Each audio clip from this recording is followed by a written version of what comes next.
Imagine que tu es en vacances. Non, oublie les endroits touristiques classiques comme les plages ou les grandes villes. Cette fois, tu as décidé d'éviter la foule et de partir à l'aventure dans les paysages montagneux de Scandinavie. Le temps est au beau fixe, la nature autour de toi est juste époustouflante et il ne manque qu'une chose à cette petite escapade, une petite promenade en barque pour profiter pleinement de la vue. Lorsque tu quittes la berge, il n'y a pas la moindre vague qui vienne perturber le doux clapotis de l'eau. Tout va bien, aucun danger à l'horizon. Mais au moment où tu fermes les yeux pour respirer à plein poumon ce bon air frais, tu sens soudain que ton embarcation prend de la vitesse. Chaque effort pour changer de trajectoire devient de plus en plus fort et ton cœur se met à battre à toute vitesse. Peu importe à quel point tu pagaies, tes tentatives pour maîtriser ton bateau sont vaines et c'est là que tu le vois apparaître. L'eau qui t'entoure est devenue comme vivante. Ce n'est plus une surface lisse et paisible, mais un véritable tourbillon mousseux et bouillonnant. Pire encore, ce courant t'entraîne dans la bouche affamée d'un monstre géant, tout droit sorti des mythes anciens. Et il a un nom, le Maelstrom de Saltstraumen. Avec un tel nom, tu imagines peut-être quelque chose comme le Kraken. Mais hélas, tu t'es juste retrouvé aspiré par le tourbillon le plus puissant du monde. Ouf, pas besoin de se battre contre des monstres mythiques aujourd'hui. Mais ne baisse pas ta garde, car tu n'es pas encore tiré d'affaire. Pendant des siècles, ces tourbillons ou maelstrom étaient le sujet de nombreuses légendes. On ne pouvait pas expliquer leur existence et on disait qu'aucun bateau n'était assez puissant pour se sortir de leur piège. L'une des premières et des plus célèbres histoires sur ce phénomène figure dans l'Odyssée d'Homère. On y décrit un monstre marin gigantesque appelé Charybde, dont la seule partie visible était la bouche. Il ouvrait des mâchoires si larges qu'il pouvait avaler des bateaux tout entiers. À l'intérieur de la bête, il n'y avait que les ténèbres. Est-il possible que cette allégorie ne soit qu'un lointain témoignage d'un maelstrom ? Rappelle-toi que nos ancêtres, qui ne pouvaient expliquer tout ce qu'ils voyaient, inventaient des légendes pour expliquer tout ce qui les dépassait.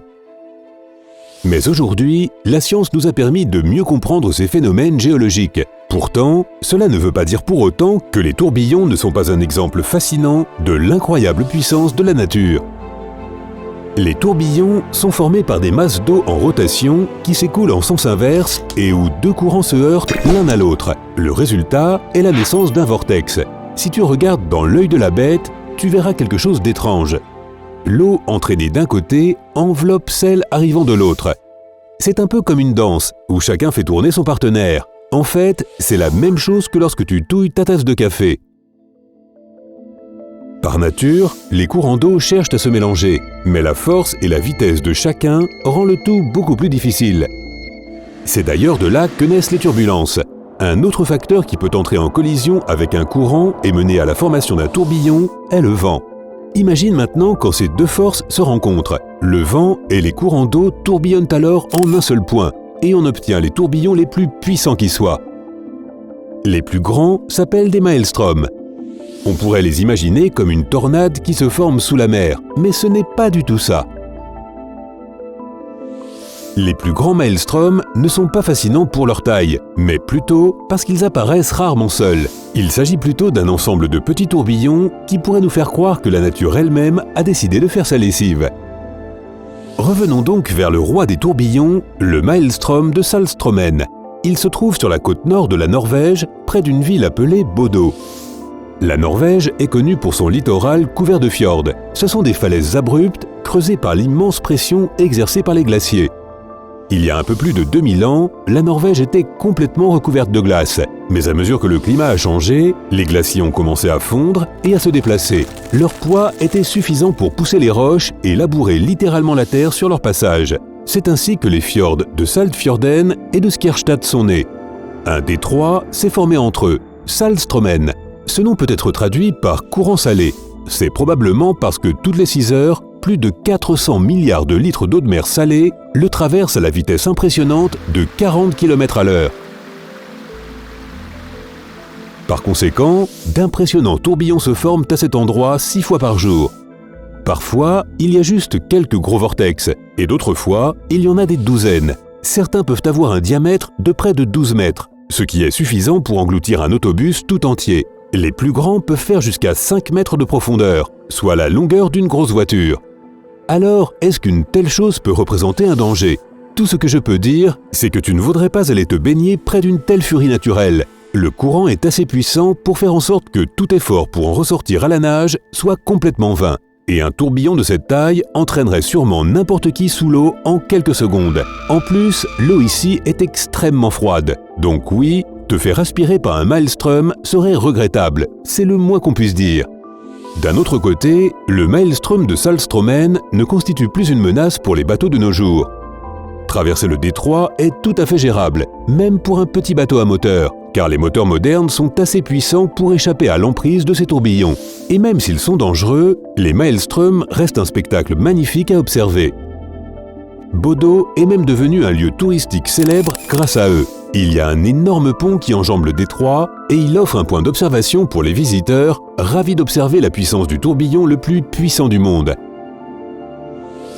Un autre immense maelstrom est devenu célèbre grâce à des auteurs comme Edgar Allan Poe et Jules Verne. C'est le tourbillon d'Old Saw, le plus grand maelstrom de l'hémisphère occidental.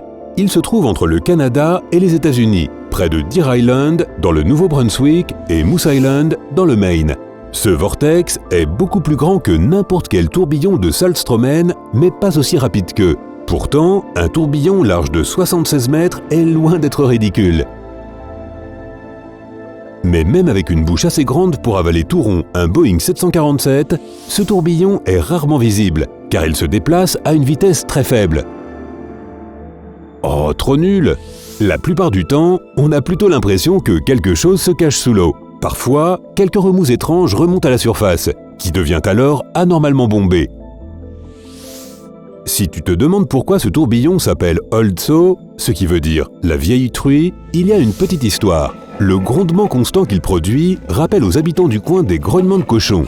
Et c'est pour cette raison que les petits tourbillons qui apparaissent autour de la grosse truie sont appelés les porcelets. J'ai déjà parlé d'Homère, d'Edgar Allan Poe et de Jules Verne, ça prouve à quel point les maelstroms sont présents dans notre culture.